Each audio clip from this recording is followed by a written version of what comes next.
It's the internet. You're busy. Let's do this. I'm Jeff Grubb. I write for GamesBeat.com. I do GrubbSnax here on GiantBomb.com, where we talk about video games and we talk about rumors, and we do the quarterman thing, rumors and news and stuff and things that are happening. And I'm very excited to be here with you. So excited. I'm gonna turn on this other light. Now I'm too bright. Let's turn it off. See, we're good. We're professionals here. I got a lot to talk to you about, but of course, the show is also interactive. It's about answering your questions. And if you want your questions answered, there's a very easy way to do that. Go to giantbomb.com/chat. Hit that ask a question button there at the top of the page. If you do that, I should see it. It's gonna show up right here on the show. You're gonna be on the show, and I'll get to as many as I can. We'll answer them. We'll talk about them. I don't always know the answer, but I'll make something up for you. For you, I'll make it up. Or I'll tell you I don't know, which is actually way more useful. All right, so I got a rundown here that I want to get into, and then we'll get to those aforementioned questions. I've been sick this week, so I was mostly thinking I would come in with a light show, but there's some stuff to talk about now. I was able to cobble some stuff together. Shout out to the people who were able to help me do that. I appreciate it, and good looking out, and I got your back as well. Let's start with this one that this one's almost humorous to me just based on the name of it. I think I might have mentioned this name before on this show, and I think the publisher is Gameloft. Gameloft is making a game called Disney Dreamlight Valley, and I want to ask you, what does that game sound like to you? Does it like maybe ring of a Stardew Valley? Well, it sounds like that's exactly what the game is going to be, is a Stardew Valley clone, bringing in Disney characters or something like that. Honestly, beyond that, I don't know much of the details, but it does sound like it is going to be a Harvest Moon, Stardew Valley kind of game. And I mean, honestly, the name is basically as close to Stardew Valley as you can get, while still being legally distinct. I think that this is the kind of thing that will appeal to a certain group of people, and I mean, it'll appeal to Mike Minotti. I mean, that's who it is. I mean, he likes Stardew Valley and he loves Disney, so this is a game for Mike, and the rest of us could just look away and move on with our lives. I personally would just go probably play like the most recent update of Stardew Valley, which I haven't played, and enjoy myself there. But I'm sure there's some people out there I'll be like very happy to just be like, oh, Stardew Valley, but the brands I like, and for them I'm very happy. Although, you know, this is what I always say with clones. It's weird when it's cloned vertically, when it goes up, when it's like a small game, and then like a bigger corporation's like, well, we're gonna do that. I don't feel great about that, but as we always say on the show, the second game ever made was the second video game. The second digital video game ever made was a clone of the first one. And actually the first two were clones of the first one, before Pong or whatever. So cloning is in the DNA of gaming, and this is kind of unavoidable. And it's in the long run, it's better for gamers and for people consuming the media if people are able to like take ideas and riff on them. So that means sometimes you end up with the Walt Disney Corporation making a Stardew Valley, and that feels a little bit odd, but whatever. That PlayStation Plus stuff happened this week. It was pretty much in line with what we talked about on this show, right? So the 3 tiers, each tier had what we said would be in there, and the only thing that was actually a placeholder, like we said, all the stuff could be a placeholder. The only thing that was the pricing, and that wasn't too surprising to me. I thought the pricing probably could change. They were definitely running tests and running math and doing the analytics and stuff like that, and looking at the market and seeing people being willing to pay more and recognizing inflation and knowing they probably had to start pretty high. But I still thought that coming in with the top tier at more per month than Xbox Game Pass Ultimate was always out of the question. So when we said $16 on this show per month, I'm like, they'll probably wrap that down to $15 and call it a day. I was surprised then to find out it was going to be $18 a month. Now, the big difference, of course, is that you can buy an annual subscription to PS Plus going forward, and that's not really an option with Game Pass. One of the ways that Microsoft has finagled making Game Pass make sense is the same way that all these like movie streaming services have. They don't really have annual options. You have to subscribe monthly, and therefore you're paying more per year. But it's not that much more per year. It is like $60 more per year if you buy annually for like PlayStation Plus Premium versus Game Pass Ultimate. But still, it's I don't know. It's not to me. It's like not everyone buys annually. I think most people don't buy annually. Most people do go monthly, and so in the end, that's almost just a for show kind of thing. Now, not for us. Everyone here I know is a very hardcore person that's going to get the best deal they possibly can. And if there's an annual subscription, that means there's going to be discounts on those annual subscriptions, and you're probably never actually going to pay $120. But for that like slightly more casual audience, I think they're probably going to end up paying that $18 per month if they think that's what they need to do to get the best deal. That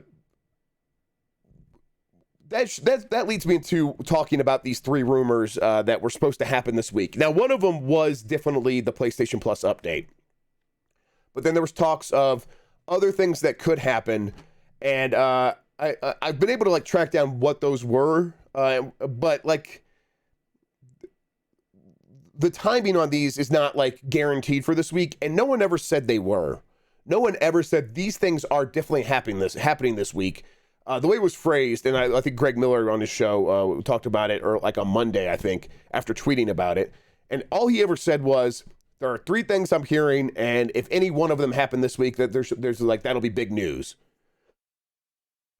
But the other two things it seems like are a potential PSVR 2 event, which they just showed PSVR 2 in detail to developers at GDC, so it makes sense that they are quickly ramping up to show that to the press and the media and influencers and whatever, and they're probably starting to put that stuff in place, and I wouldn't be surprised if we hear about that pretty soon. Now, the reason I could say that is because we have not heard about that yet. There is no embargo or anything, at least that I'm aware of, and we haven't agreed to it, so that means it's probably not happening super soon, as in like tomorrow or something like that, but it does seem like things are moving there, and that's one of the reasons why the way that this all happened is like kind of happenstance, and like the way people found out about this, and that's why it's so nebulous, where it's like, oh, maybe it's an invite to an event that's going to happen, and it hasn't happened yet, but it's going to.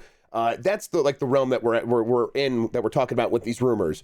And what the thing with the internet, as I've discovered repeatedly and failed to learn the lesson, when you're not specific about these things, the internet will run wild with them and just go crazy. This is not like someone has an insider inside of a big corporation who's providing very specific details on what's about to happen. This is people piecing This is people piecing things together and figuring it out from there. The other one, which I'm like hesitant to even bring up because it's just going to lead to speculation, and I don't know if this is real or not. It does seem like there is some movement here, and I mean, of course, another acquisition is going to happen, right? Everyone can, like, we all just admit that that's not a crazy thing to say.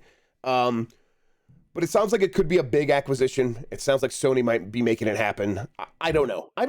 I'm here to explain to you what these rumors are, and to ask you to maybe have some calm in your life about this. But I know just that's going to be ignored for, oh my God, the words PlayStation, the word big, and the word acquisition. That'll be the focus. But I don't know. I don't know if that's true. And those things take time. And with acquisitions, it's like so hard because people involved in the acquisitions, they can get in a lot of trouble if they are leaking this information. So I don't have any firsthand knowledge of this. And so like, don't take my word for it. And the reason I'm skeptical is because when I have heard about acquisitions in the past, it has been usually people saying, "Listen, I'm not going to give you the details on this because I am literally afraid of the SEC."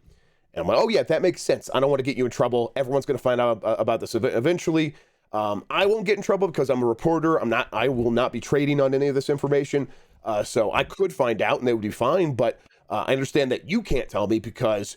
If that information gets out, you have provided information without first disclosing it to investors and stuff like that, and that's a problem. So that's why this stuff is always so hazy and difficult to pin down in terms of acquisitions. But that's the other rumor.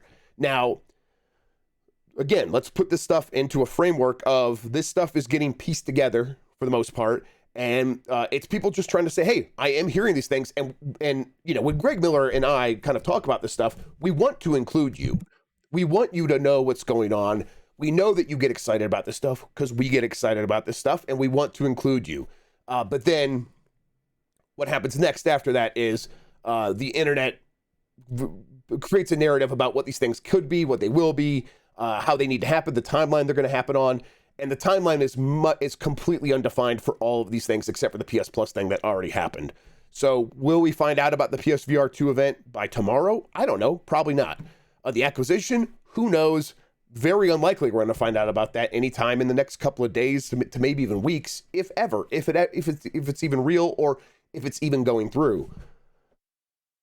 But if those are the things that you have been wondering about this week as these rumors have been swirling, yes, those are the three things that kind of kicked off this week. If there's anything else out there, I haven't heard about it, but those are the ones I heard. I was able to piece that together from a couple of people, so hopefully that's helpful. That makes me want to talk about, though, why is it so difficult to track down Sony leaks? Now, we like the acquisition side of thing, that applies to everybody. That's why when we hear about acquisition stuff, it really is whispers in the wind. It is, maybe we hear about it from one side and we don't even know who's targeting them. I know that like a major corporation has maybe like approached, like in the wake of the Microsoft Activision thing, I know there was a lot of movement, a lot of people talking to other people. And I know that there were surprising corporations talking to another surprising corporation, but I don't even know. Like, I know who the second party was, but I don't know who the first party was. Like, that's how it works. I get told, like, yes, someone did this, but I'm afraid of the SEC. But I'll tell you that a major gaming company approached, like, EA and stuff like that. Like, that sort of thing happens, and I hear about it. But, like, what are we going to do with that information? The other side of it with Sony is Sony has cracked down on leaks. They are very serious about this stuff. And what does that mean? Does that mean they would come after me for leaking? No, they don't. But they do go after like anyone that they think might have leaked it. So if you're an indie developer, basically Sony does hold a grudge. Sony does hold a grudge where if they find out that you did something to underdeal them or underhanded with them, you'll pay the price. And other companies are not quite as aggressive on that. And this is not me saying that like Sony is evil or bad or a bad place to work or anything like that. They just take it seriously and they make it clear that these are the stakes. And these stakes are important because it's like, you know, you could lose your placement in like a state of play if anyone finds out that you were talking to anyone ever about anything. And so not only do those companies not want to talk, I don't want to ask those companies because I don't want to get them in trouble. I don't want to cost them money. None of this stuff is worth costing anyone's livelihoods or jobs or a chance to like, you know, get a big payday. It's video games at the end of the day for the most part. Now, if we're talking about bad things happening at a company or people being mistreated, toxicity and discrimination, those things are maybe worth walking that line. But when we're talking about trying to get release dates, trying to find out when the next state of play is going to happen, that's not worth putting people in that position. And so it kind of creates like a little bit of a chilling effect. And I think that the obvious question you would ask then is, why doesn't Microsoft do that same thing? I think Microsoft is in a slightly different position. Like you'll see news stories this week about how Microsoft has been #1 best place to work worldwide, that sort of thing. And that seems to be Microsoft's priority, is they do kind of want to be known as chill, cool partners and not necessarily like holding you with an iron grip and making sure that you hold true to their way of announcing things. So they're going to be a little bit more forgiving. Now, again, that's not me saying, in my opinion, one is better than the other. I get both sides. I get both ways of doing things. It's just that seems to be the reason we hear more from one side and less from the other. Yeah, chill, cool, megacorps. Yes. That's why is that not a video game already? All right. The last thing here is, it certainly seems like E3 is just wrapping it up. just coming to a close, failing to compete is probably the best way of putting it. The vibe I'm getting when I do my vibe checks is that Jeff Keighley is winning the race at almost every turn. And he's doing that by, and this is strange, but he's being competent and knowing what he's doing and providing answers to questions and stuff like that. And seeming like just in general, knowing what he's doing. And so when people are presented with an option of where to bring their stuff and who to work with, they are not choosing the ESA. They are choosing Jeff Keighley. And I don't know if that extends to Nintendo and Microsoft, which will be like, if either one of those switch sides, which wouldn't take much on their part, right? Like, what do they get out of the E3? That's just the branding that they're attaching themselves to. They do all the work. So if Jeff Keighley is like, just come over here. Like, I can provide you this and this, and these very specific things that are useful to you, maybe they'll make that decision. I don't know if they will. Microsoft's a very big supporter of the ESA. So is Nintendo, really. But everyone else does seem to be choosing Jeff Keighley. And I just don't know where this could possibly leave E3, other than to say all those things that are happening under Summer Game Fest are actually also a part of E3. And you can't say they're not. Jeff Keighley, maybe he could try to say that, but I don't think he wants to get in that fight. And this is kind of the way I thought things would go, is E3 is basically just going to be under new management, and that's going to be Jeff Keighley. And Jeff Keighley's probably going to do a Judges Week sort of thing. Maybe that's getting too late to actually operate one of those, but in the future, I would expect him to do a Judges Week, but it's going to be for Summer Game Fest and not for E3. And that's going to really change the perspective of the media coming in and being like, oh, Jeff Keighley is in charge here, and so we should actually be focused over here, and E3's got nothing for us. And most people will be like, oh, that's better, because again, there's some competency over here, and E3 is just going to lose our information and give it to people who are trying to dox us anyhow. Yeah, I don't know. Did I ever tell that story about I got a call or I got a text from someone who was in Gamergate, saying that E3 leaked my information. And I'm like, why are you telling me? This is a nightmare. And that's how I found out. So, yeah, I'm like, okay, well, this is terrible. So that's when I got online and found out what was going on for real. But yeah, basically just sounds like E3 just has no idea how to keep up. And Jeff Keighley's going for the throat. And in the end, this is probably not going to materially change too much of how gamers consume E3 week, Gamer Christmas, whatever everyone calls it. It's probably going to end up looking a lot like it has looked in the past, but now it's going to be Jeff Keighley got the brand, and he might not have the E3 name, but he's going to have the E3 spirit sort of going with him, and for the most part, I think most people will be pretty happy with it. So, yes, he should change it to G3. That's very good. I agree. Okay. Let's get into the questions, and let's go as long as I can. I'm still feeling it a little bit. I thought it was going to be okay, and I am okay. I'm doing good, much better than yesterday, but I could tell that I'm like, oh, the energy level is dipping a little bit faster than it does in most weeks. So, with that in mind, let's hit this button here and get to the questions, which we got a lot of, and I'm very excited to get to. Let's start here with Vector the Angel. Imagine if Stevie Y was a dumb hockey man instead of a smart hockey man. Think of the bad hockey trades he'd make. Now think of how lucky you've been to have him for your entire life. Yes, Steve Yzerman, the GM and once very long time captain of the Red Wings. I feel very lucky to have him. He is great. And he brought in Nick Lindstrom as president too, so I'm like, oh, good man. Slane McAwesome, how many meeps are in the new Kirby game? Lots, and I've been hearing about it because my kids have been wanting to play it a lot. So very happy to discover the 2-player mode, because that actually enables me to play a little bit while Emmy's going along with me, but she really wants to play it all the time. And Addie's the one that loves meeps, but Emmy knew that Kirby was considered a meep by Addie, and so Emmy calls it Kirby a meep, and it's very fun. But yeah, as we're going through it, Addie's pointing out one meep after another. It's basically infinite meeps in that game. From Winter Reese. Hey Grub, hope you're feeling better. We generally see an indie direct in the week of GDC or at most a couple of weeks later. Does your Game Mess foresight see an indie direct in our near future? Are there any indies on your radar you want to see more of? Well, yes, I mean, I want to see what's going on with Sports Story, and for all of my friends' sake, what's going on with Silksong. I've still not played Hollow Knight. I will eventually. I know it's good. But yes, so I'm like, okay, I got to play that first before I get excited about Silksong, but still be excited to hear about that. Yeah, normally we get the Indie World Showcase or whatever they call it now in the same week of GDC. I think there's probably going to be one in April now. I don't know why it would be delayed, but it does seem like they probably still will do one. I think there's no reason to expect them not to do one at some point in the next couple of weeks, but we'll see.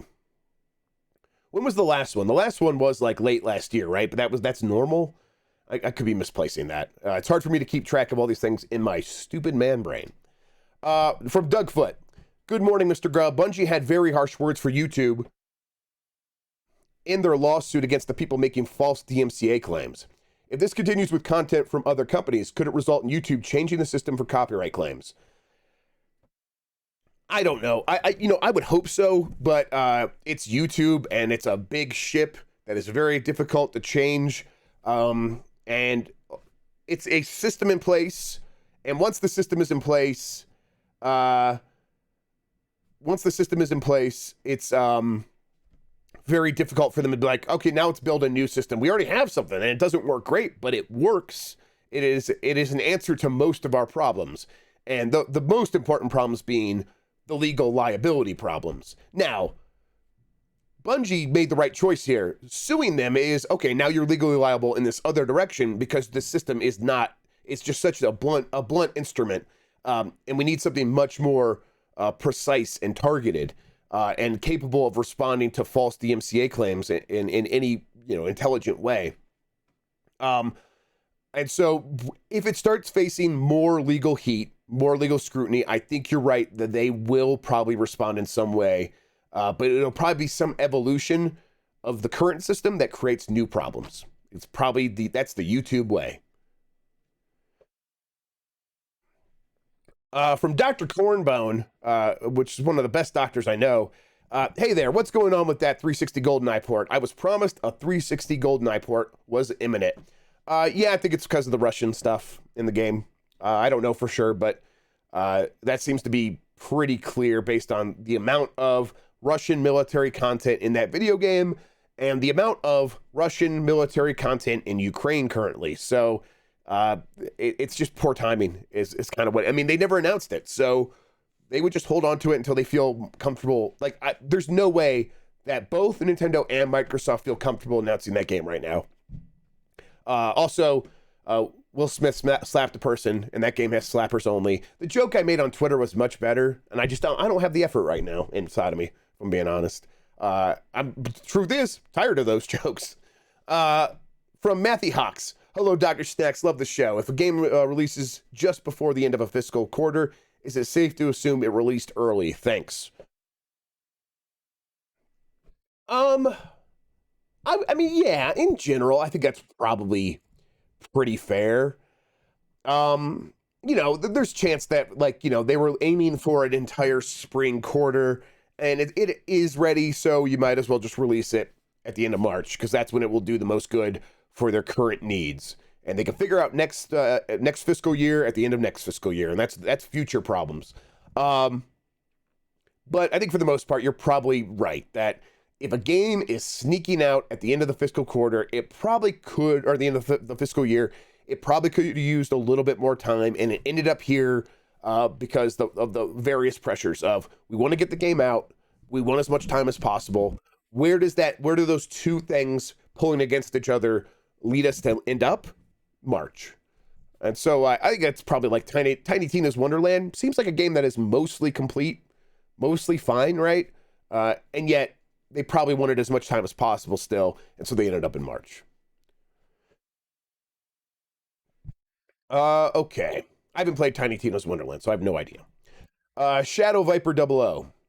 Hello, Sir Snax. How do studios like FromSoft or Koji Pro, who mainly operate in Japan but develop games that are English first, Souls, Metal Gear Solid, manage their writing teams? External writers like George R. R. Martin, etc., compared to using localization teams after. Thanks. I think they probably just have like their localization teams that they work very closely with, and that's a big part of it. In Kojima's case, I think he's writing that game in a global language first. I think he's like writing it in Kojima language, and that just naturally filters down into Japanese and English pretty naturally from him. And I think he's just in charge of that, and he knows how to get those scripts in place for all languages, for most languages. And it's like, it's probably almost like hieroglyphics almost. And it's like, okay, this symbol means this in all these various languages. But yeah, and then I'm sure he does a lot of going over the final scripts in each language as best he can. So yeah. And I don't know FromSoft's methodology for this, but I would bet that as they are putting the game together, there are people working with Miyazaki very closely who have worked with him for a long time, like writing item descriptions in all the languages. And he's probably right there with them, making sure that each one represents what he wants. The Marmalade. Is it true that somehow E3 survived death once again and is going ahead doing a digital show? Yeah, so I talked about it. They'll probably still try to pull off something that they are calling a digital show, but I just don't. I will be surprised if it's the same thing that they did last year. Like last year, didn't they had like Greg Miller and Golden Boy and a few others like doing stuff on a stage. I'll be surprised if they try to repeat that, or if they do, it'll probably be much smaller. All right, let's see here. Timonius, what is preventing Sony from doing the work on PS3 emulation? Is it just the investment cost? The goodwill at Garner would be invaluable. That's not how they see it. It's just the investment cost at this point. It is a difficult task in terms of engineering and like, you know, once you get it up and running, you also have to like navigate the copyright issues of, okay, how do we make sure people can play their games? And if they can play their games, and it's like a copyrighted game, they're playing it on a new device, and does the copyright transfer and all that stuff? That's a headache and stuff. But I mean, and they must have already done that for the streaming thing, so it's already solved. So, but I agree with you that it would be something most people would be very happy with. It would be, I think it's the right move to do the emulation solution, and yet they're not doing it. It really does just come down to them not wanting to invest in that sort of thing when they already have an answer. You know, this is what we just talked about this earlier in the show. When you already have a system with like YouTube, you already have a system in place. The new thing might be better, but you already have a system in place. And as a corporation, it's like, okay, we've already solved this, and it's not ideal, but it is solved technically. Why do we need to solve it again? That's hard to justify on a spreadsheet, right? You have to talk about it in terms of goodwill, and that doesn't play on a spreadsheet. But they're wrong. They should make an emulator. I mean, I'm literally playing PS3 games on a Steam Deck. Like, we cannot keep pretending like this is difficult for Sony to do on a PS5, for crying out loud. Feature creep. Now that Elden Ring is a big success, will we see more open world games without map icons? Absolutely. Yes, we will. We'll see a lot of companies try to figure out how this works. I mean, you know, Breath of the Wild was kind of already helping with that a little bit. You place your own map icons. You can do the same thing in Elden Ring. But yeah, will they do the other side of that work? Beef. I think I might have just hit a button. I don't know what it said. I don't know I don't have my headphones on, so I might have just sampled something. Beef. I'm gonna do it one more time. Beef. All right. Can I get beefs in the chat? Thank you, chat. Oh my God. Oh, Jesus Christ. What a show. What a show we do here. The other side of that is, the reason Zelda and Elden Ring work is that the world is so much fun to see what's next and like get a good view of the land and look around to see where you want to go. And the world leads you around instead of the map leading you around. But that's because the world is well designed and makes you want to explore it. That's hard. That's much harder than a Ubisoft game where the map leads you around and you just like, oh, the icon's over there, so I'm going to go over there. I don't know if developers are going to be able to pull that off because that requires time and money and a vision. Oh, goodness. It's all beef now, boys. It's all beef in chat now. I need to like turn that off during my show. Or we could just lean into it. Let's see. From Slain McAwesome, what games do you like playing when you are sick? Any go-to games you always like to go to? One of the reasons I was thinking about SimCity on Super Nintendo last night, after Nintendo announced the new Nintendo Switch Online games. That's definitely a game that I could like just chill out to, sort of set my brain to autopilot. I've played it 100 times. Just make another city. Just go through the motions. A game where I can go through the motions is pretty good. That's what I like. From Mayan1, quick question that some asked in the Mario Kart stream yesterday. Is a meep? That's a very interesting question that I bet is probably no. I will add it to the list, though. We'll do a follow-up video, and I'll add it to the list. From Pusif, Mr. Snax, do you ever get dandruff, my man, or are you naturally blessed? Got a regimen? I absolutely get dandruff. So bad.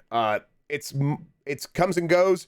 In Colorado, it got pretty bad because it's so dry out here. It got really bad when I was younger too, because I was using shampoo way too much, and it was causing bad dandruff. So I've gone the no poo life. I very rarely use shampoo, except for I occasionally still get dandruff sometimes, and that's just because it's so dry out here in Colorado. At least that's part of it. Part of it, I think, is just like genes and stuff. But when that happens, I will use a little bit of dandruff shampoo, and that usually actually clears it up much better than it did when I was younger. But then I'll try to keep my hair pretty like moisturized with conditioner, and then if it's when I get out of the shower, I try to clean it off with a towel, or I'm sorry, with a t-shirt instead of a towel, to help keep some of that moisture on there. But yeah, that's the regimen. I'm not actually all that great at this stuff, but yes, dandruff was a problem for me big time through most of my life, and recently it's been much better. Siku, hi Jeff, have you heard anything else about Breath of the Wild 2 delay besides that short apology video? Thank you. No, but I mean, I'm not surprised, and I don't think you were either. I bet most of you were like, this sounds right. It's a game that if it was coming out later this year, I think we all would have expected to see more of it by now. They have not typically done the Bethesda thing where they show the final little thing and then 6 months later the game is out. They showed us something at what was the Game Awards or something like that, but even then they're like, we're not sure. And then we went months without hearing much else about it. The game's coming early 2023, spring 2023. That sounds right. I haven't heard anything else about it. I know the speculation is, okay, this means now it could get timed up with either a Switch Pro or a Switch 2. I mean, I'm way past the point of believing that we're going to get a Switch Pro. And if we get a Switch 2, I do not think it is in spring of next year. It is spring of 2024. That's the time frame I have in my timeline in my brain. Maybe holiday 2023, but even that seems pretty early. I mean, they just said we're in midlife of this console. They have a lot of games coming out. I really still think it's early 2024 for a new Switch. And I don't think that this delay has anything to do with any new hardware. Meep in my IP. It does track. It does track, doesn't it? Oh, there we go. Yeah, we're losing a lot of frames. Sorry about that, everybody. Let me see if I can do anything about that. It's probably going to stop for a second, everybody, and they'll come right back. All right, let's get back into some of these questions here. From Blackheart Vinyl, how virtuous is your cycle today? Yeah, I mean, listen, I work really hard to make sure I have a virtuous cycle, and I think today it just couldn't be any more virtuous than it has ever been. I mean, this is one of the most virtuous cycle days I've ever had. From Deadly Virus, with the recent news that most of DICE has moved off of Battlefield 2042 project, is there any talk of Vince Zampella's future Battlefield title? I haven't asked. I mean, last time we talked about Battlefield, we really kind of gave the lowdown of what the problems were and who's to blame, which is everybody. DICE got a lot of time, a lot of leeway. EA still demanded it to come out too early when it wasn't ready. It was everyone's fault. Yes, but that sort of wrapping up what went wrong has led into a period of like, okay, what do we do next? How do we save this? Some people are still trying to rescue Battlefield 2042, but for the most part, they are, they do know they need to kind of figure out what's next. So Vince Zampella kind of taking over Battlefield, trying to figure out what is next. I think that they're still in the process of determining what that looks like. But I will say, and this is not based on any current information. Again, I haven't asked. We'll look into it. I'm gonna probably give it a little bit of time before like trying to like figure out exactly what's going on. But once I hear, I'll let you know. But I'll say in the past that Vince Zampella specifically put the kibosh, which I think that's how you use that word, put the kibosh on a Battlefield Bad Company remaster that was in the works. They were gonna like remaster those games. And I think Vince Zampella came in.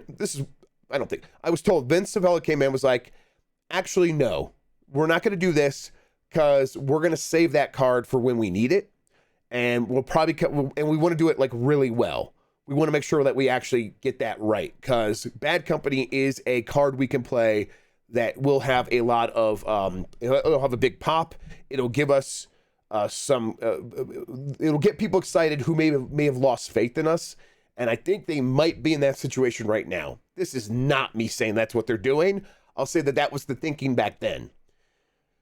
I'm hopeful that's what actually, that's the right choice right now. If you're Vince Zampella and you're looking around, like trying to figure out what to do next, and your near future Battlefield game did not go the way you thought it was going to go, and that was going to be like the big new return to the top that Battlefield needed. To me, I think Bad Company is the way to go. So, yeah, Jeff confirms EA makes new Bad Company. God, please no. Well, maybe we'll see, but I don't know. I cannot confirm that's what they're doing. I hope that's what they're doing. The Marmalade. When will you invest in an Ethernet cable? The game mess is begging you. Listen, I'd have to drag it. It usually works so well. I know. Next week I'm going to do it. I will NDI to the computer that is hardwired, and that's how I'll set it up. That's what I should have been doing from the beginning. That works really well these days. I will get that set up this weekend. I'm actually, it's a fun little project. I got to pack up my entire goddamn house, but when I'm not doing that, I will look into setting that up at least until we're out of here. So that'll be fun. From Slane McAwesome, what fun April Fool's jokes can we expect from game companies tomorrow? Right? God, man, what a nightmare. I've told the story, right? But let's tell it again. Why not? I've told it like probably just a couple weeks ago. But someone who I believe was probably a Giant Bomb community member put out a fake press release from EA saying that what's Iron Galaxy CEO that's not Dave Lang. Like I'm sorry, I can't remember your name right now. VR guy who's in the street with his son. Help me out here, chat. Yeah, Adam Boyes. Yes, Adam Boyes. So the press release said that Adam Boyes was going to be the new CEO of EA. And I'm like, oh, okay, that sounds reasonable. This is a press release, and it's formatted like normal. There's like contact stuff here at the bottom. I'm going to write this up. It's like, oh, it's late. And they're announcing it really late on March 31st. But I'll write the story up. So I write the story up late on March 31st, and I rush it out, and as soon as I post it, I'm like, something's not right. And then I start getting the tweets like, oh no, this is an April Fool's joke, Jeff. You got caught. I'm like, oh God. And so really embarrassing. I had to apologize. I had to post an apology and a thing and everything like that. And since then, I haven't been so much into April Fool's Day for video gaming. But also it was my fault, like completely my fault. And I don't blame anybody else except for me for falling for that. But even beyond that, like recently it's gotten really tiresome. I mean, maybe I'm probably just getting old, but, I grew up with magazine April Fool's jokes where it was like, here is a fake code about how to like unlock all the James Bonds in GoldenEye, like all the old James Bonds, and here's how to get Shenlong or whatever in Street Fighter or whatever it was, and stuff like that. And that stuff was like, that's fun and stupid. And yeah, I wasted my time, I think, doing the GoldenEye one, I think, and I'm like, oh wait, it's April Fool's, of course. But yeah, for the most part, it's like it was just kind of fun stuff. And now it's like, oh, it is just other kinds of like worse lies and stuff. But yeah, remember codes exactly. Feature creep. What are your thoughts on teledildonics? Boy, do I have thoughts on. I'll tell you that it gets pretty good traffic on tech websites when you write about it.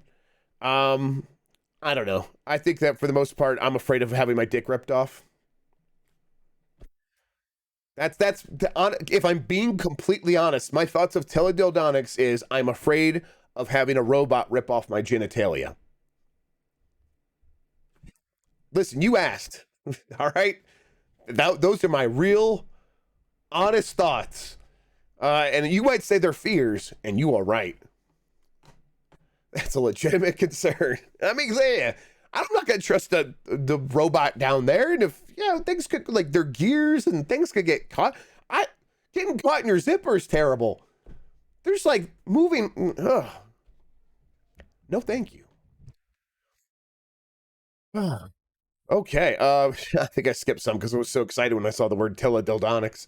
From Cup, I'm having to deal with a bunch of idiots at work today. Do you have any good news that would cheer me up? Like maybe Bobby Kotick got hit by a truck. None of us are that lucky. I don't know. I'm trying to think of like good news. I think video games are going to continue being pretty good. If you are into Steam Deck at all, emulation has really quickly gotten very good. So I like did a video a couple weeks ago, and since then, like, there's been so much work done to like stuff like Emulation Station, where you could basically just open an app and make it look and present like one of those dedicated Chinese gaming handhelds with like all the systems really pretty presented next to each other, and you go down and see the list of games, and you can get all the box art and stuff like that. And it takes like a little bit to set up, but it's like 20 minutes, and then you're good to go. And so to me, that's been good news. I was watching a couple of videos last night. Wish I could remember who does it. If I can remember the name of the guy who did the videos, because he helped like set up the configuration files for all these things, I'll share it. But you probably just Google it right now and look it up on YouTube. He's the only one that's done this stuff so far. But yeah, I mean, other than that, video games are going to be pretty good this year. Things are going to keep getting delayed. We're going to keep finding out that people are shits that we wish weren't shits. But I don't know. I'm getting kind of maybe a little bit optimistic that we're going to get on the other side of these things. I don't really get it. I don't get how shitheads keep getting in charge of video games. It's not necessary. And you know, I don't know. I mean, the reason I'm surprised is because the people I do work with are pretty cognizant of that sort of behavior. And, you know, I talk about Mike all the time. A good thing about Mike is I could tell he's very good at de-escalating things in the same way that I care about de-escalating things. When I can tell there's a situation going wrong, I want my primary thing is, okay, let's get everybody to recognize, like, bring some perspective, bring some humor, let everybody know this doesn't have to be as serious as it is. And he's good at that too. And I'm like, okay, how did I just end up working with this guy that like has this same skill set? I'm like, must be pretty common. And then like you find out like, you know, we're kind of like in charge of GameSpeak now. So it's like, yeah, we just kind of ended up in charge of this stuff. So how does that not happen everywhere? And I guess it's like, I don't know, maybe I just got lucky. But people should just be like prioritizing that skill of de-escalation, empathy, and trying to put other people's feelings at the forefront. And I bet you'll still end up making some pretty great games. You don't all you're first of all, you're not Steve Jobs, so quit acting like it. And even if you are Steve Jobs, you were still an asshole. So I don't care that much about all the stuff you created, because the thing I think about you being first is an asshole. So the good news of gaming, right there, you got it. All right. I think let's see. I don't think I have the dim, whatever. Sir Grubb, with the success of both Elden Ring and Horizon Forbidden West, will we see a new rise in the expansive open world experience? It feels like companies started pivoting away from see that mountain, you can climb it, but are the rumors of a return to form. I mean, yeah, I mean, I don't know if there are rumors, but there's absolutely, like, the trends are always going to be kind of towards these open world games. You could put out a lot of games right now, but only a certain subset of a certain kind of game can sell 12 million copies in a couple of weeks. And it's giant open world experiences and maybe a modern military shooter called Call of Duty, and Red Dead Redemption 3 and Grand Theft Auto. Like, there's a handful of things, but like those are massive open world experiences. So still fall under that thing. As much as we talk about fatigue and various things, the numbers point very clearly at a certain trend among people buying games, and it is they love online multiplayer games. They don't just like spend extra money on microtransactions. Those games sell better than other games, and that has been true for a very long time, and it continues to be true. And then, but a lot of those games are going free to play, so that market is like shifting. If you're talking about like selling premium games, though, one thing that continues to work and has worked and seems like it's going to only get bigger is these massive open world experiences that are pushing the envelope forward specifically in how you explore the world. And that's what Elden Ring does better than anything else. And it's getting rewarded for it, and rightfully so. So yeah, absolutely, companies are going to continue looking in this direction as their future. Because as much as we've been in this genre now for decades, a decade and a half, I don't know, whatever. We've been in it for a while. As much as we have, there's still so much untapped potential because it has been so limited, and it's been so like movie setted, where it's like there is a cardboard old Wild West, thing here, and you can push it over. And now we're getting past the point where it's like, oh no, this is all real, and now you can go inside, and now we have like algorithms built into Unreal that could just make an entire city with the push of a couple of buttons. And now all the time that we were previously spending building that city, now we're going to use that time to build all the interiors of all of those buildings. That's where all the resources are going to go. And now we have a city that feels more realistic and deep and detailed than ever before. Like, there are so many horizons yet to still cross, with pun not intended. But yeah, there's so many horizons yet to still cross that, yeah, this is the future of games for the near future, at least. Timonius, Mr. Grubbalicious. My wife and I are planning a 3 or 4 day trip to Denver at the end of April.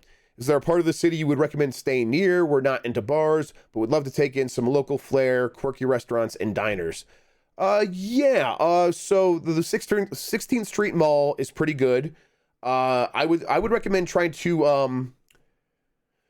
kind of maybe stay there or stay in the mountains, but I would probably stay in the city and stay near 16th Street Mall, and then try to get on one of the ski trains and take the train out to the mountains, and like just enjoy that day trip, that morning trip out to the mountains. It's not a far ride at all. You'll be in the mountains in no time, a couple hours, and then either explore Breckenridge or explore one of the famous ones like Vale. And not that Breckenridge isn't famous, but like Vale and Aspen, one of those. All of them are incredible. They really are worth just walking around. Even if you're coming in the summer, they're great to hike in.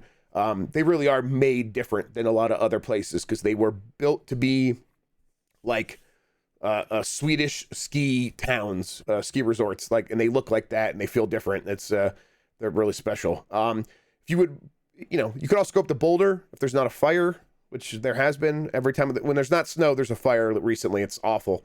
But if you want to go up to the Boulder area and beyond, there's Rocky Mountain National Park. Go up there. Maybe check out, if it's just you and your wife, this is probably, if you have any small kids, YMCA of the Rockies is a place I'm just going to recommend to families for the rest of my life. We had such a good time there. We're moving away.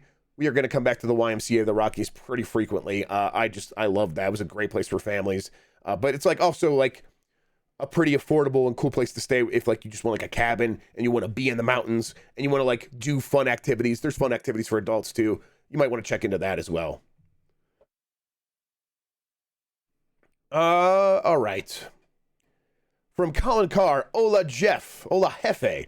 With the sales of Elden Ring, do you think the From staff will get large bonuses / royalties, or is it different in Japan? Will all of the unexpected sales dollars make it to From, or just the execs at Bamco?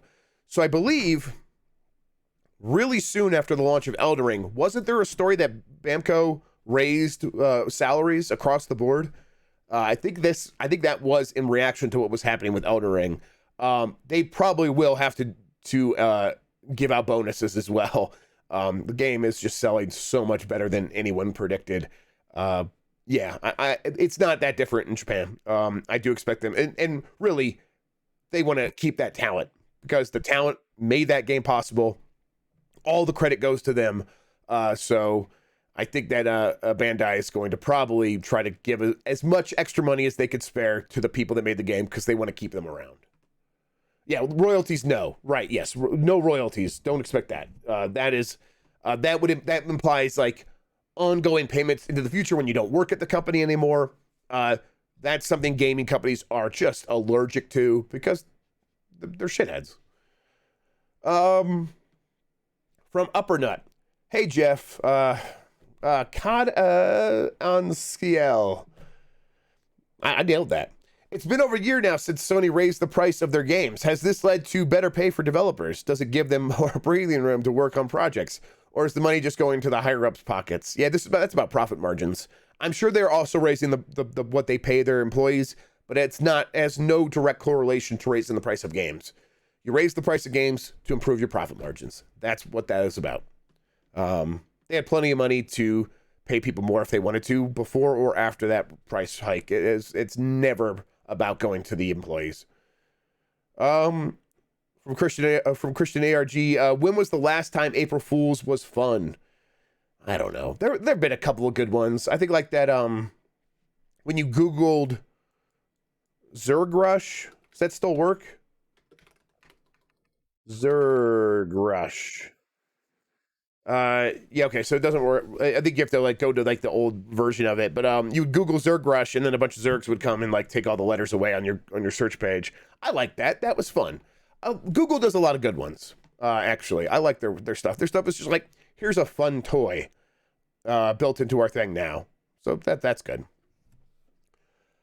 From Scate, do you think Microsoft should do a separate event for Starfield like Sony and Nintendo has done for big first-party games? It would both give Starfield the spotlight and not drown out their other games during their summer E3 time event. I think that's possible,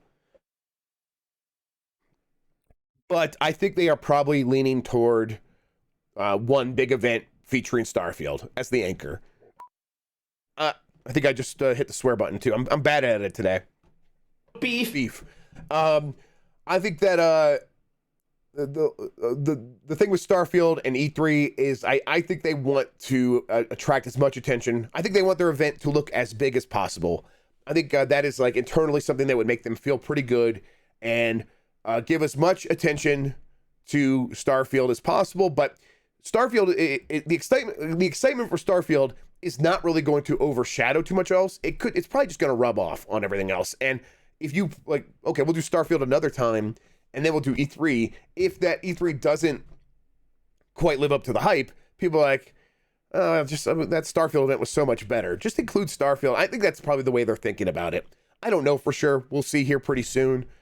Matter of like barely double-digit weeks away from when this is all going to happen. So we'll see pretty soon.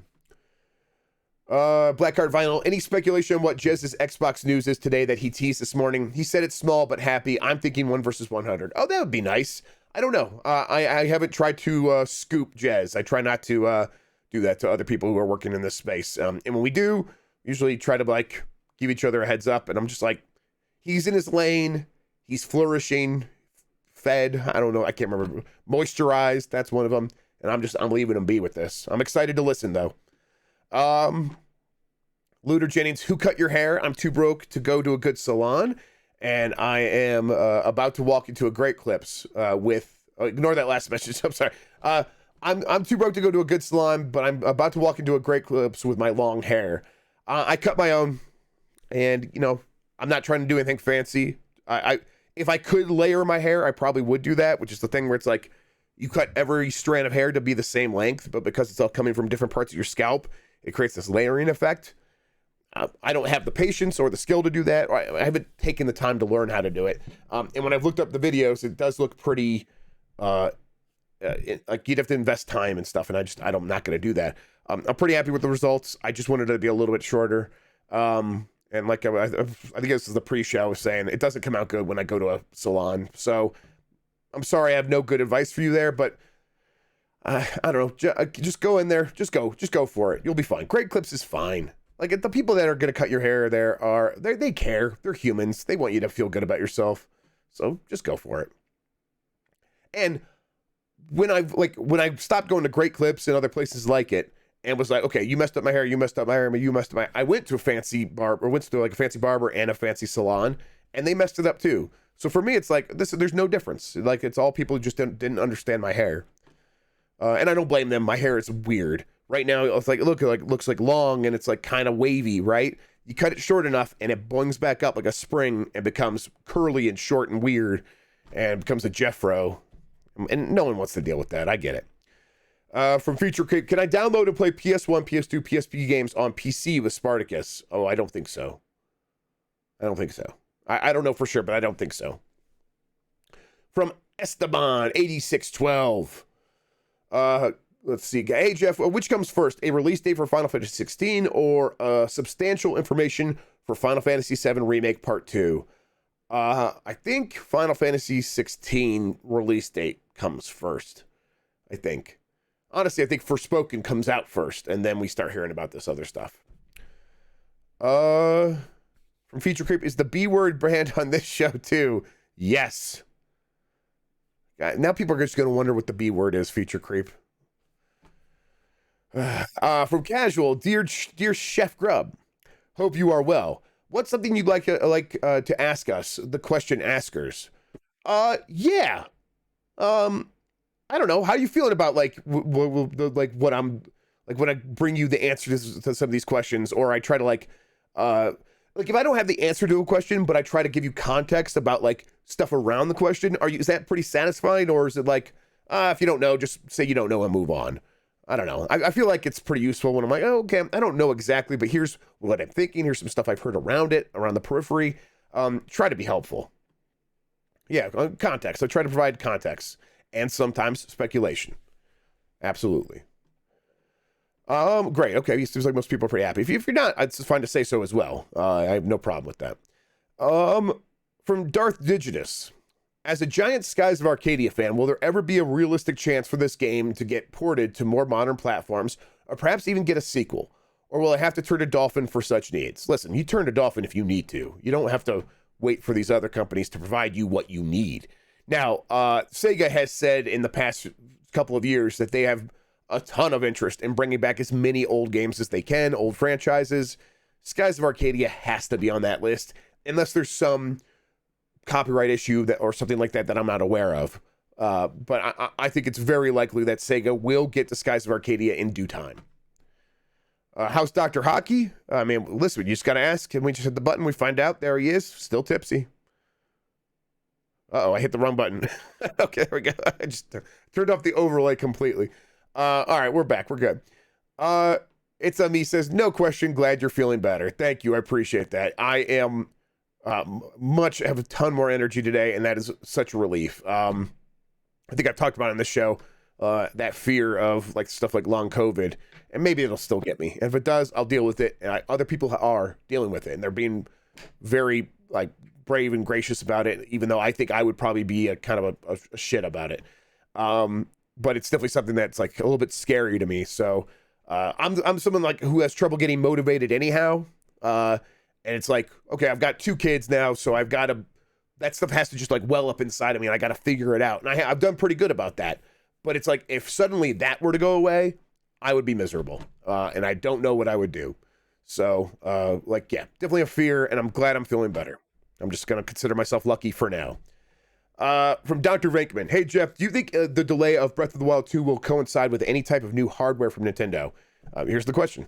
If it's just a Switch Mini OLED, excuse me, and not the Switch Pro or Switch 360, also, what would you consider a perfect burger?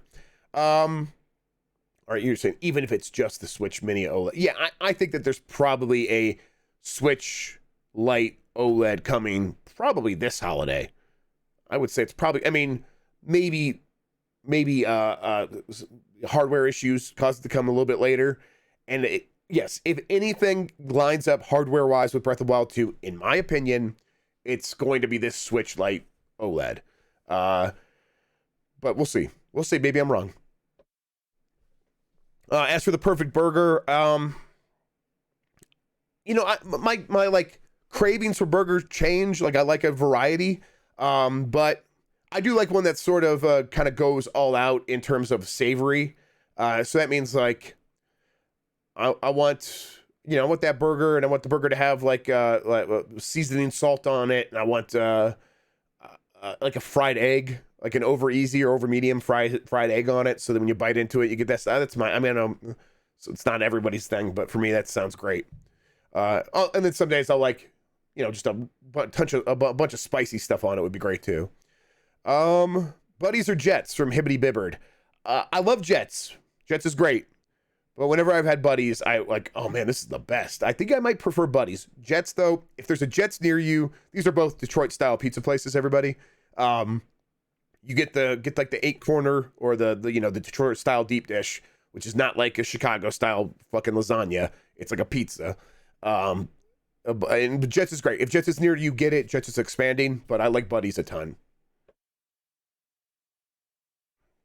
Turbo Crust at Jets is fantastic. It really is, yes. Looter James, do we have a Meep update this week? We will. I'll get one in the works. I'll get that going soon.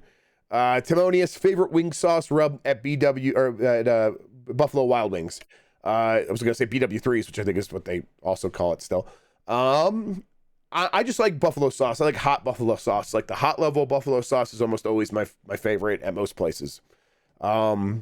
If it's not that, I like, this is probably not at BW3s, but when I worked at a wing place in Columbus, Ohio, delivering, before I got fired for not checking someone's credit card, who apparently used a stolen credit card, they had a garlic buffalo, like a hot garlic one, and that was just like a buffalo with like extra garlic flavoring, and it was fantastic.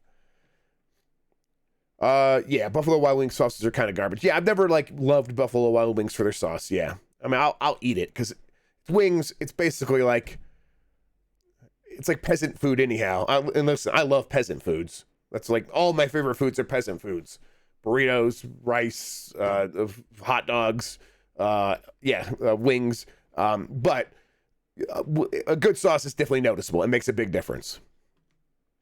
Talking Bidoof. Do you know anything from Prophecy Games, ex-Hi-Res people? It seems like they axed that one early access game and then went silent. No idea. Honestly, didn't even know that there were ex-Hi-Res people starting a new studio. I'll look into it, though, see what I can find out. If they're ready to talk, I'm sure they'll be happy to talk. Maybe we can find something going on there. Lukewarm Gravity. There were rumors for a while back about a mystery MS game where no one else would do it, so they would do it themselves. Any update on that, or whether that's already been announced? I don't know. I'm not familiar with that one. I don't know. We'll look into it. Maybe that's 1 versus 100 because no one else will do it, so Microsoft's going to do it themselves again. Eat the hype. Nintendo's year seems pretty full already without Breath of the Wild 2, with Bayonetta, Mario Rabbids, Pokemon, etc. Do you think they'll squeeze in something else like the Wii U Zeldas or Donkey Kong, or do we know what Nintendo's doing for the most part in 2022? We know what they're doing up to a certain point, but the holiday is they are still going to fill in the holiday around the E3 timeframe. They will have another big direct, and they'll fill in what they're going to do for the second half of this year. I am of the opinion that those Wii U Zelda games that I've said in the past were planned as a single $60 bundle. I think that's still the case. I think they probably will launch those this year. I think one of the reasons they held on to them is because they did not know where Breath of the Wild 2 was going to land. They did not know where they were going to put that, and now that they know, now they can figure out where to put these other games, and that means probably this holiday. I don't think, like, the Mario team's next game is going to be ready for this holiday. Although if they put it out, it would probably be massive. And maybe now is the time to do it, because there's still a lot of momentum for the Switch, And if you are in that middle life cycle, it's like when games could sell the best because most people have the hardware and people aren't going to wait for the next system or wait until they can get their hands on the next system. I don't know. Maybe now's the time to strike for something like that. But with Zelda coming out in March, I guess that wouldn't stop them. It didn't stop them before. So I don't know. We'll see. From Hassan, don't do it, Aquaman. It's the source. It's the source of all your powers. So cut my hair, I think. Yeah, I definitely have had that conversation with my wife. I'm like, I think I want to shave my head. I think I want to buzz it all off. I want to go. That's how I used to do it. Just buzz it all off and let it grow back. And she's like, you can't. It's your brand. You can't do it now. I'm like, I know, but I want to. I want to make rash decisions. She won't let me. From Jerf. From the internet's Jerf. Hi, yeah. First time, long time. Have you since been back to Malibu after the Jackie Treehorn party incident? Yeah, Jackie Treehorn uses objects like women, man. Absolutely. I definitely bought this thinking of the dude, but I also thought I went to Albuquerque once and liked all the style I saw there, so I needed that. And also, it's like literally the most comfortable thing I own, so I wear it every day. And it snowed again yesterday, so I'm like, oh, I can pull it off. It's a little bit cold out. Put it back on. I feel so comfortable and happy and cozy wozy, as we say with the kids. From Hibbity Bibbard, would it be fair to call the House of Horrors music from Forgotten Land a Kirby Hancock track? Wow, that's a hell of a pun right there. I feel like most people in chat probably know Herbie Hancock, right? So yes, it's fair to call it that. You nailed it in one. Way to go, Hibbity.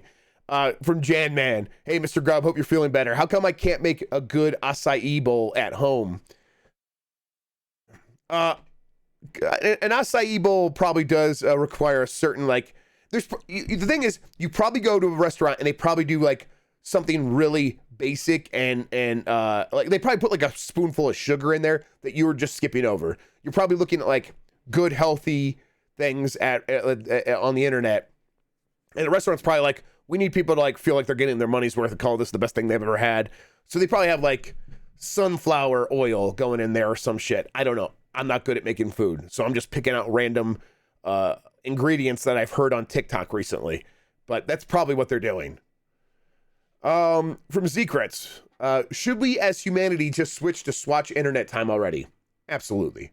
I mean, as someone who deals with time zones nonstop, like for 10 years now, God, we just get rid of them. It doesn't make any sense. It really doesn't.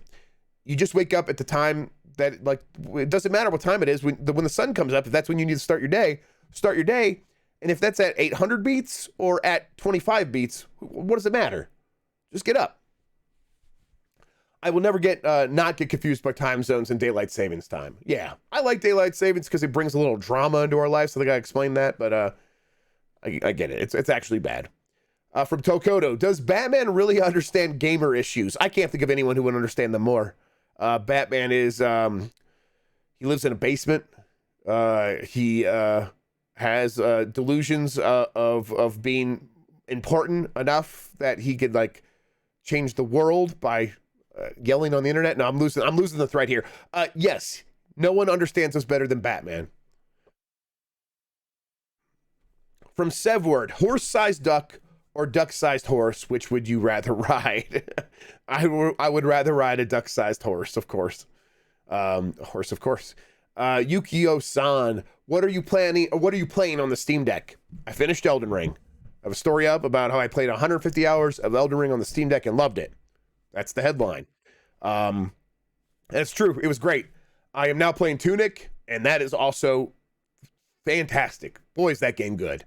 And it's great on the Steam Deck. It runs fantastic. It's not as demanding as Elden Ring, so the battery actually lasts like 3 hours instead of an hour and a half, which is right on target for what you want from a handheld. It's great. So I've been sick, Donnie, but I got your Switch or your Steam Deck right here, And I'm glad I waited because I just discovered like that emulation station stuff. So the other game I'm playing is getting all of the stuff organized for emulating a bunch of games on this thing and getting all the other stores set up. And it's like, oh, that stuff is pretty easy now. So it's in a good place. So I'll be done with that soon and get it sent off. All right. Man, tons of great questions this week. Hibbity Bibber, what Nintendo reboot will we see first? Star Tropics or Joy Mech Fight? Joy Mech Fight, because they will never, ever acknowledge Star Tropics fans. As they shouldn't. For Mighty War Canoe, hey Jeff, hope you're feeling better. Any tasty tidbits on what's happening at Naughty Dog? They're just, they're working on a lot of stuff. They're working on their next game.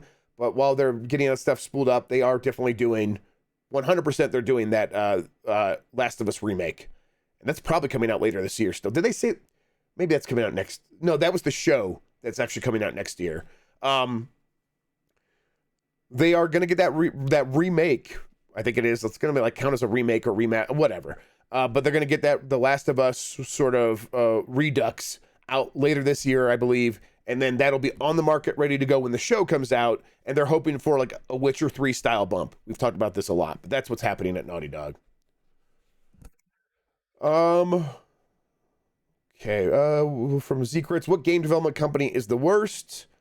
I don't know. Let's see if I'm trying to like think if like there's a good joke answer here. Gearbox. Let's just say Gearbox because you have to watch magic tricks. Looter Jennings. Rumor is Blops 4 is coming to the Switch. Aside from the fact that it's the most monetizable game in the series, why? I don't know. It's probably because it can run well on the Switch. And you're right, it probably would make money. So that's probably why they'll do it. But at a certain point, also, it's weird, right? Why? I mean, if you can't get a more recent Call of Duty on the Switch than that, why put anything out? She's a fucking magician. Jimbo Ron. A surprising number of people seem to think the Breath of the Wild 2 delay means the Switch 2 is also coming spring 2023. What do you think the odds of that are? I've said before on the show, but very low, I think. Granimus. If I'm wrong, I'm wrong. That's just me guessing. Granimus. Love the jacket. Where is the one place I should eat in downtown Denver? There is a like famous steakhouse they always show like when Monday Night Football is in town. I've only been there once and I can't remember the name. Denver Steakhouse. What is it called? It might just be called that. Sorry, I just want to help you out. Yeah, I think it is. It's Shanahan's Steakhouse. I think that's right. Or although people also like the Capitol Grill and things like that. But yes. Or go just eat at Elway's. John Elway's got a restaurant downtown. Eat there. We've since we've had the kids, we haven't done a lot of like going out to find restaurants downtown. All right, so let's keep going. And thanks for saying nice things about the hoodie, the jacket. From Lugged. Any info on Roundhouse Studios? The rumor about a PvPvE comic-related game they're working on? I don't know. I'd have to look into it, but honestly, I don't know. I'm sorry. I'll see what I can find out. From Casual. Outside of what's been announced and rumored, what games do you think Nintendo might plop out between September and December this year? So, I think that Zelda Wii U HD collection is one of them. And then, yeah, September is when Xenoblade is coming out. So they have something else then. And then what else do they need? Like one or two other games. I don't know. It's tough to say. We're getting Nintendo Switch Sports this spring, like soon, right? That comes out like next month. I don't know. It's like hard for me to like pick names out of a hat. I wonder if Advance Wars ends up in like in that time frame. It probably does. But then I don't know. I think everything else could be like a big surprise, and I think that's why this E3 is probably pretty exciting. Since being asked that question 5 minutes ago, I might be coming around on whatever the Mario team is doing coming out this holiday. That might actually make sense. That way they could probably just have something a little bit small. I mean, if it's not this holiday, it probably is a launch game for the next system. But I think you maximize your return on that game by launching it now, actually. I don't know. We'll see. Um, from Dude Long Couch, why is it always pickle? I do love my messages, especially the pickle messages in Elden Ring. From Beef Stew, is Sony aware of how trash their service is compared to something like Game Pass? Yeah. Excuse me. Yes, they are, but they know the secret is that it's actually not that much of a competition. It doesn't matter what you look like compared. I mean, Nintendo Switch Online proves this. Nintendo Switch Online is absolute trash compared to these other services. And yet, all they need to do is provide value to people who already bought the hardware. Does subscribing to this thing create more value for your hardware?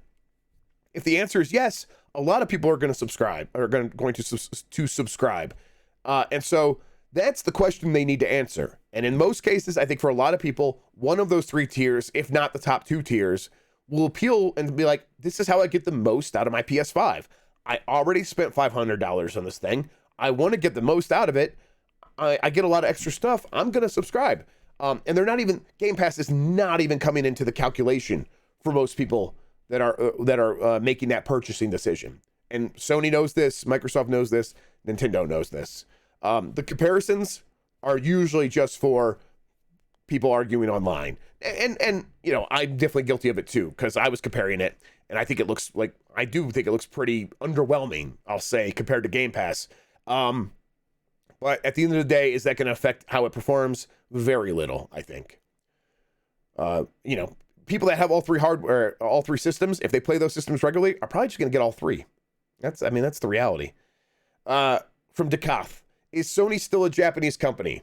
Sony is. PlayStation is very much a Western endeavor, is how I would say.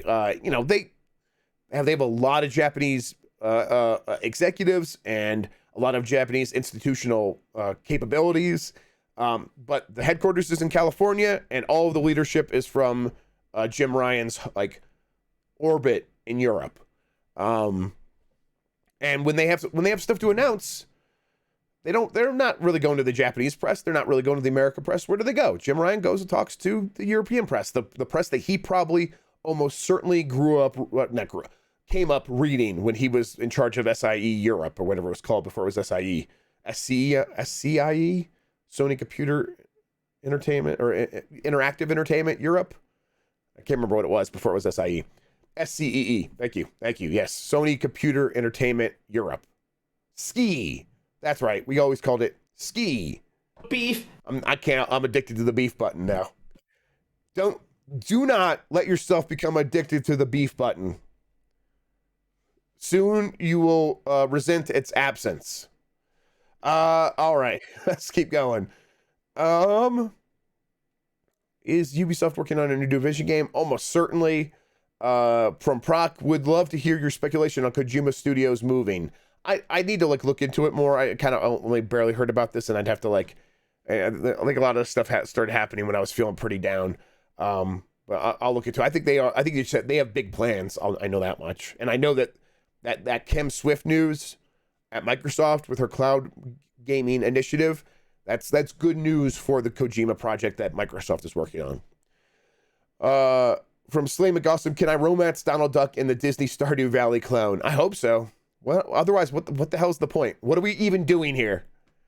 I mean, the man sacrificed himself with the biggest Zeta flare ever, I believe. The least they could do is let us fuck him. From Suits, Mr. Snax, why am I this way? From Suits, Mr. Snax, have you heard anything about the Dragon's Dogma sequel since the Capcom leak? Not really. But I mean, that Capcom leak has only been proven true repeatedly now. I would expect that we're probably going to hear about it soon.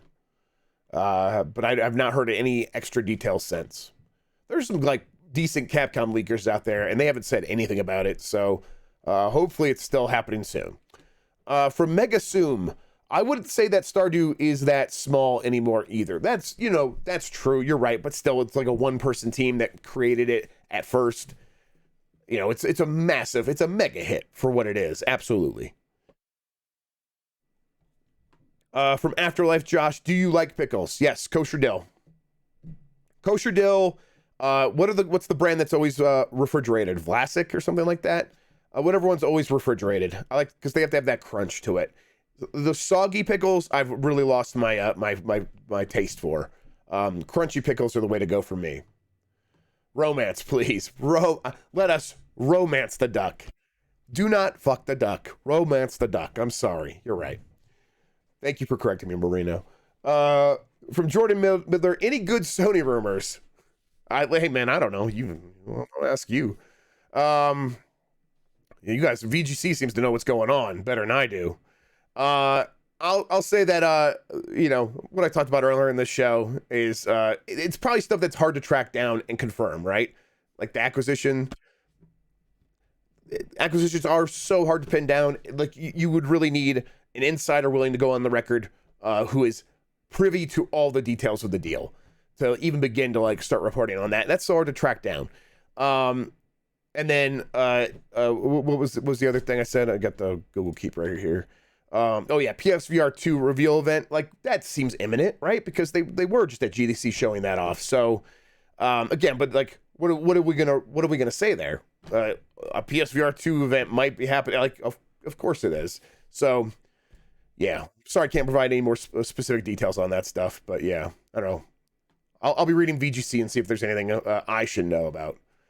From Paul W. Graham, what's up with Netflix and gaming? Haven't heard much lately. Yeah, I mean, they just made that acquisition, didn't they? They just made an acquisition like last week. I believe you could read about it on GamesBeat.com. Let me see. GamesBeat Netflix acquisition. I think they acquired a primarily mobile studio. This is from 2021. Here we go. They acquired Boss Fight Games. And that was just like, yeah, they did the Dungeon Boss mobile titles, a lot of those dungeon games. And that was just March 24th, so last week. So they're still making moves, but mostly on the mobile side. Probably not coming from the console side quite yet. Pincher attack. All right, how are we doing? We've been going for a while, huh? We're going to start wrapping up. Here's what I'm going to do. I see a lot of questions here. Here's one about the Red Wings. How did the Red Wings give up 10 or more goals twice in the same season? I think it's been more than twice. It's been like 3 times this season, I think. Hasn't been done since the Lightning in 1998. They're a young team. They can go, and sometimes they can very much let it go. It's been very frustrating this second half of the season, but I'm not... Steve Eisner never promised anything this season. He was always like, it's going to take a couple more years. So early in the season, when everyone was really high and the record was good, even then he was like, it's still going to take a couple years. And so the promises were never made. I'm not going to hold him to it. I'm at the top, though. I scrolled all the way to the top. If I skipped over your question and you're still here and you still want me to answer it, ask it again really quick. Jess's story is up. It's a Game Pass family plan. Ooh, that's nice. That is nice. So it's like probably a pretty decent discount. That's nice. That's cool to hear. But yeah, send in your question again. I'll try to get to it. I don't know. Go. Jez's story was on Windows Central, so if you want the details, go read it. Give him a click. From Pathetic, what do you think the next Valve game will be? A couple years ago, I might have said they aren't even a game studio anymore, but then Half-Life Alyx came out. I have faith that the next game will be what was in the Valley of the Gods? In the Valley of the Gods. Is that just a place I've been to on vacation? Because I have been to a place called Valley of the Gods. Valve game. No, it's in the Valley of the Gods. That's what it's called, right? Or is that a different? Yes, it is. Okay, I think that game probably no longer exists. Yeah, I mean it might not, but they have never. I don't think they ever officially killed it. I mean. Those people are still, a lot of them are still there. So, I mean, I know for a fact some of them are there. So, and they move around and I know they were excited about the Steam Deck, but they were just kind of like, they're on the side being excited about the Steam Deck. So they're working on something. I have faith that the next game they release will be in the Valley of the Gods. Yeah, former Campo Santo. They are at Valve and they were working on, they brought that game over. So, I don't know. I think that game is 100% dead. I want to believe. They said they put it on pause to work on Half-Life Alyx. I want to believe. Sean, tell me it's real. Tell me it's still happening. All right. Let's see. Okay. Wow. A bunch of stuff came in. From Christian, Argentina. Keep Earthworm Jim's name out of your fucking mouth. Earthworm Jim is not good. It is a joyless game. It is one of the earliest examples of a game. Okay, there's games before this, but it's like of that era where it's like, we are going to make a game that is going to look so good in the commercial. These screenshots are going to look so good, and then you're going to play it. Yeah, I guess you're going to then play it. Maybe you're going to play one level, and then you're going to return the rental. Because, boy, it's not actually fun to play. It's a bad game. They're always bad. They're always bad. And I was looking at Dave Perry's games. Not to, like, shit on Dave. Like, why do I need to shit on Dave Perry? Dave Perry, you're fine. But I was looking at, like, a lot of other shiny games. Like, Cool Spot is another game where I'm like, oh, this game looks pretty cool for like, some weird corporate mascot platformer. And then you play it. Not fun. I never played that McDonald's Gladiator Gulag game or whatever the hell it's called. I'll have to give it a try. But by the end, like I stopped getting excited for shiny games because it would always happen. Like they'd come out, they'd look great, they'd be terrible to play. People swear by MDK. I'm going to try MDK and we'll see. Cool Spot slander. I mean, Cool Spot is it's like, oh my God, I can't believe Cool Spot looks this good. Aladdin, not good. For the Genesis, actually not good. Yes. A great looking game back then. I play Aladdin game on the Genesis. Like, it looks great. It's not a fun game to play. All of them are like this. I don't know. I just feel like maybe my taste is better than everyone else's. I think that's what's happening here. Oh, man. It's good when you guys can't talk back. Oh, it's good. This is nice. I will try MDK. And if I like MDK, I'll try some of these other ones again. But Giga Chat. All right, I gotta answer a few more of these, but we gotta wrap up. I think we're coming up against like a time limit here. Dr. Stacks, we meet again. What would make Xbox say no to a game on Game Pass? Would it just be money, or do they like to curate it? Thanks. I mean, they gotta like pay each game and make a specific deal. So they say no to a lot. They don't even like take meetings for a lot. This is one of the things people are concerned about. That Game Pass is going to get so big, and you could only succeed through Game Pass. So if Microsoft is the gatekeeper, they're going to control who can succeed. We're nowhere near that right now, yet people are imagining a future where that happens. And I mean, if that's the way it goes, that would be true. But I don't see a future where Steam is not just a massive thing, and where like a Switch, a Nintendo sort of thing, is a massive platform for indie games and stuff. But yeah, that maybe that could be a thing in the future. I don't know. The Spot game for NES was way better. Basically, Othello. Jeff, do you want to be a part of my Game Pass family? From Dr. M to the J. Yes, I do. Climax, will Ken Levine ever make another game? Yes, probably will. Yeah, I mean, everyone's got to eat. Common Reason, I think the Callisto Protocol is supposed to come out this year still, but we still haven't seen it. Any idea when that'll show up with some gameplay? That sounds like a Summer Game Fest special. That sounds like a game custom made to show up at Summer Game Fest and then launch later this year. I think that would be fantastic. I think there's a great chance that game gets delayed into 2023. If G3 becomes the undisputed champion of Game Mess, what do you think about how it will continue past Keighley if he ever retired? How essential is he to the process? Will this be a John Madden, Tom Clancy situation? Yeah, I mean, it'll be like, what's his name? Dick Clark's Rockin' New Year's Eve, starring Jeff Grubb. Now, yeah, I'll take it over Jeff Keighley. I mean, the Game Mess was always there to pick up your scraps, and it's just the minor leagues. I'll take it over. It's better. It's better than that, actually. It's like the international leagues, and you're just relegated to this one. I'm not going to disparage him anymore because I want his job one day. No, I think that it's the kind of thing where if he can make this big enough, maybe he could turn this into an ongoing thing. Maybe he goes public or something and lets his company run, I don't know, his video game event company sort of grow and grow and grow. I don't know. All right.